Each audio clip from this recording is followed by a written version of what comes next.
1월 27일 목요일 아침 묵상의 시간입니다.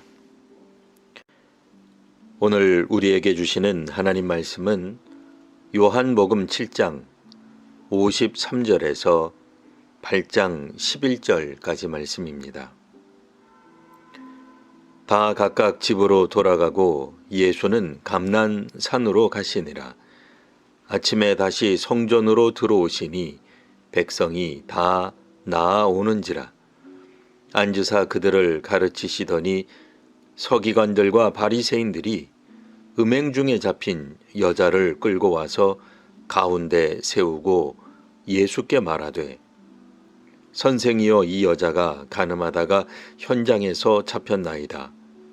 모세는 율법에 이러한 여자를 돌로 치라 명하였거니와 선생은 어떻게 말하겠나이까? 그들이 이렇게 말함은 고발할 조건을 얻고자 하여 예수를 시험함이러라. 예수께서 몸을 굽히사 손가락으로 땅에 쓰시니 그들이 묻기를 마지 아니하는지라. 이에 일어나 이르시되, 너희 중에 죄 없는 자가 먼저 돌로 치라 하시고 다시 몸을 굽혀 손가락으로 땅에 쓰시니 그들이 이 말씀을 듣고 양심의 가책을 느껴 어른으로 시작하여 젊은이까지 하나씩 나가고 오직 예수와 그 가운데 섰는 여자만 남았더라. 예수께서 일어나사 여자 외에 아무도 없는 것을 보시고 이르시되, 여자여, 너를 고발하던 그들이 어디 있느냐? 너를 정죄한 자가 없느냐? 대답하되, 주여, 없나이다. 예수께서 이르시되, 나도 너를 정죄하지 아니하노니 가서 다시는 죄를 범하지 말라 하시니라. 아멘. 너희 중에 죄 없는 자가 먼저 돌로 치라. 이 말은 모세 율법에 따라 간음하다 현장에서 잡힌 여자에 대한 처리를 묻는 사람들에게 예수님께서 답하신 말입니다. 이 말을 죄를 짓지 않은 사람은 없으니 다른 사람을 정죄하지 마라. 다른 사람을 손가락질하기 전에 자기 모습을 보라는 의미로 신앙인이 아닌 사람들이 인용하기도 합니다. 그러다 보니 죄를 범한 사람 자신이 직접 이 말을 사용하기도 하고 죄인을 옹호하려는 사람들이 쓰기도 합니다. 아무리 죄를 지었더라도 용서해야 한다. 왜냐하면 죄를 짓지 않은 사람은 없다는 점을 강조하기 위해 예수께서 하신 이 말을 여러 다양한 상황에서 사용하는 사람들이 있습니다. 예수님께서 하신 이 말은 모든 사람은 정죄받아서는 안 된다. 아무리 악한 죄를 지은 죄인이라도 용서하라. 거울에 비친 내 모습을 보라는 의미였을까요? 사람들이 현장에서 간음한 여인을 예수님께 데려온 이 사건은 몇 가지 특이한 점이 있습니다. 예수님은 지금 성전에서 가르치고 계셨습니다. 사적인 장소가 아닌 공적인 공간에 계셨습니다. 성전은 그 어떤 장소보다 거룩한 의미를 지닌 장소였습니다. 성전은 하나님의 뜻과 법이 설명되고 선포될 것이라 기대되는 곳입니다. 서기관들과 바리새인들이 어떻게 그 현장을 급습했는지 의문스럽지만 그것보다 더 중요한 사안이 있습니다. 그것은 서기관들과 바리새인들이 이 사건을 벌인 의도입니다. 그것은 예수님을 고발할 조건을 얻고자 함이었습니다. 사실 예수님은 이 일의 목격자도 아니며 판결을 내릴 사회적 권한도 없었습니다. 이들이 여인을 성전에 데리고 와서 많은 사람들 앞에 세우고 예수님께 그 처분을 물은 이유는 궁금해서가 아닙니다. 예수님이 어떤 처분을 내리든 따르기 위해서도 아닙니다.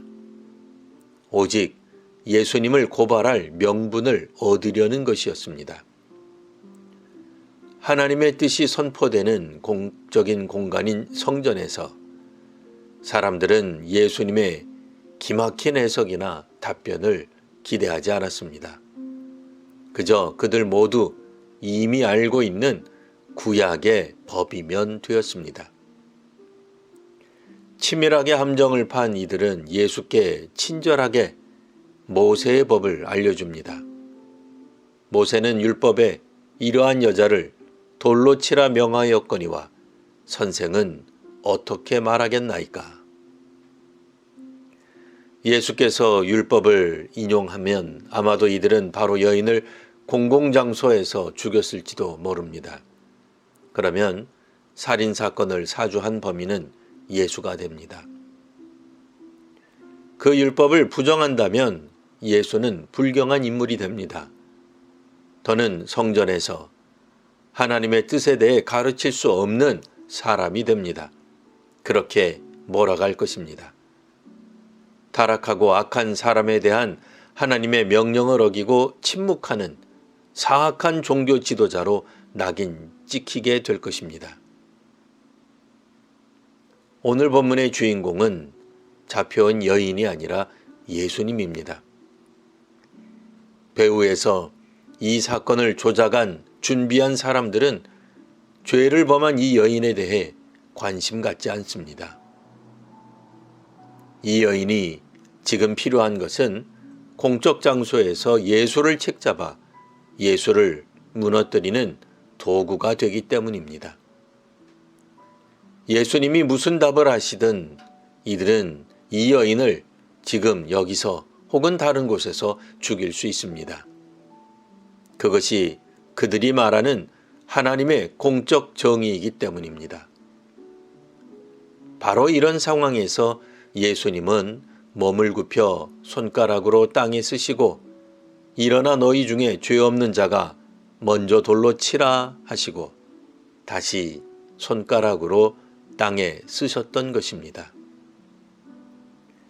주변에 있던 사람들이 양심의 가책을 느껴 모두 그 자리를 떠나간 건 땅에 쓰신 글과 하신 말씀 때문이었습니다.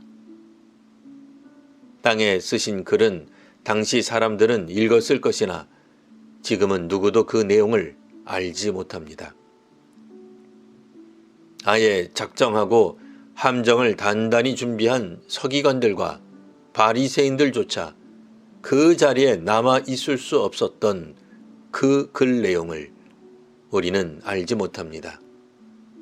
다만 예수께서 하신 말씀만 알고 있습니다. 타락한 너희는 타인을 정죄할 수 없다. 내 자신을 안다면 무조건 용서해야 한다라는 뜻이기보다는 예수님을 시험하던 의도가 무력화된 점이 더 중요합니다. 예수님의 행동과 말씀으로 어떻게 답을 하든 예수를 책잡아 죽이려던 계획이 무산되고 이후 당시 지도자들이 정의를 구현하는 본보기로 죽을 수 있었던 여인이 살게 되었습니다. 사람이 예수님처럼 간단히 흉내내거나 어떤 상황을 돌파하기 위해 가볍게 인용할 문구가 아닙니다. 도무지 빠져나갈 수 없도록 철저히 준비하고 계획된 악한 의도가 한순간에 수포로 돌아가게 한 말씀입니다. 주님의 놀라운 행동과 말씀에 감격하며 주께 순종하는 오늘 하루가 되시기를 바랍니다. 기도하겠습니다. 하나님, 오늘 이 시대에도 사회로부터 교회의 본질에 대한 질문을 받습니다. 사회는 이미 자신들이 정한 답을 가지고 교회는 마땅히 일해야 한다는 질문을 받기도 합니다. 사회든 교회 내부의 질문이든 저희와 한국교회가 이 시대에 합당한 경건의 능력을 갖게 하옵소서. 하나님 나라의 복음과 하나님의 정의를 교회와 사회에 흐르게 하는 복의 통로가 되게 하옵소서. 예수님 이름으로 기도합니다. 아멘.